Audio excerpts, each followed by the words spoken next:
The day was December 10, 2019, when a 57-year-old shrimp seller from the Hunan market in Wuhan developed a cold.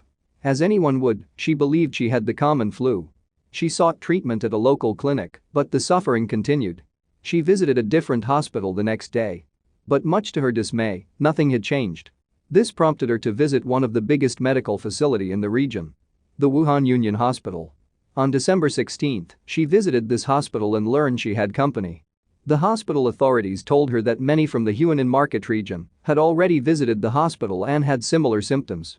That meant something was up. The seriousness of the issue was not yet realized. The next day on December 17, Wuhan saw a double-digit rise in infections. It significantly rose concern in the medical community in Wuhan.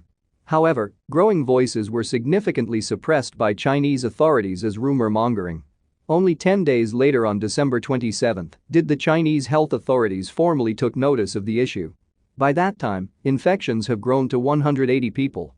The World Health Organization was alerted about the issue on December 31 when the number of confirmed cases stood at 266. It is now confirmed that the shrimp seller is one of the first 27 patients to be tested positive for the novel coronavirus. Until now, she is the earliest known victim of the virus, having contracted it as back as November 17, 2019. Many media reports have emerged claiming her to be the patient zero. However, it is not confirmed by Chinese authorities. She is only the earliest known victim. She made a full recovery in January and had herself told in an interview that she might have contracted the virus from a toilet she shared with the meat sellers.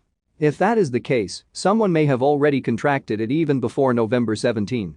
All the information we have about the early stages of the virus are the ones we have gathered by backtesting. Not to mention that any publicly accessible information is there, at the mercy of the Chinese government. The first of the reported 27 cases, 24 of it had direct links to the market. Anyone among these 24 could be the patient zero of the novel coronavirus that includes this shrimp seller. As far as the reports go, the 57-year-old has the earliest known contraction. However, it is not confirmed to be the first one. The search for it still continues. But even if patient zero is identified, the public may never know about it. For one thing, naming one person as the first to contract the virus that infected over 13 million people and killed over 500,000 will result in a lot of personal hate. For another, it doesn't necessarily help the ongoing crisis. Right now, cooperation is very important than the blame games. Politics have already ruined global fabrics for the fight on COVID-19 and should be partially blamed for the inefficiency to compete with the same. It isn't to say that we should not identify patient zero. The situation is best understood by looking at examples from the past. Identifying patient zero is very important to study how the outbreak happened and to help prevent future outbreaks. A 2-year-old boy from the Republic of Guinea has been identified as the patient zero of the 2014 Ebola outbreak in West Africa. It is believed that the boy contracted the virus while playing in a hollow tree that housed a colony of bats. The outbreak killed over 11,000 people and infected over 28,000. A whopping 39% fatality rate. Unfortunately for Ebola, it didn't have the ability to spread like the novel coronavirus do, hence limiting the infections to just 28,000. From what we learned, the virus took the jump from a bat to a human and spread mostly through the water sources due to lack of hygiene. Perhaps the most infamous patient zero is Mary Mallon. She came to be known as Typhoid Mary for causing the typhoid fever outbreak in New York in 1906. She is originally from Ireland and immigrated to the US. She used to work as a cook for rich families in New York City. Everywhere she goes, people got sick. However, she herself was never diagnosed with the fever, hence escaping any suspicion. The authorities later found out that she is a healthy carrier, meaning she is immune to the virus herself. These people can spread the virus super fast, earning them the nickname super spreader. As obvious as the name Typhoid Mary makes it sound like, publicizing patient zero will lead to the victimization of the person, and stigma will be surrounding the person forever.